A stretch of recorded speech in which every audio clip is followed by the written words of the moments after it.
bike yet. It's not as bad as you'd imagine.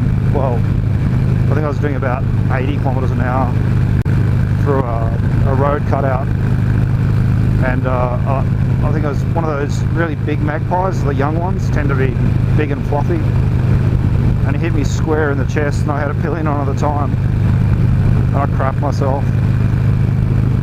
I didn't slow down or come off or any of those things, and I had my leather jacket on, so I was thankful for that.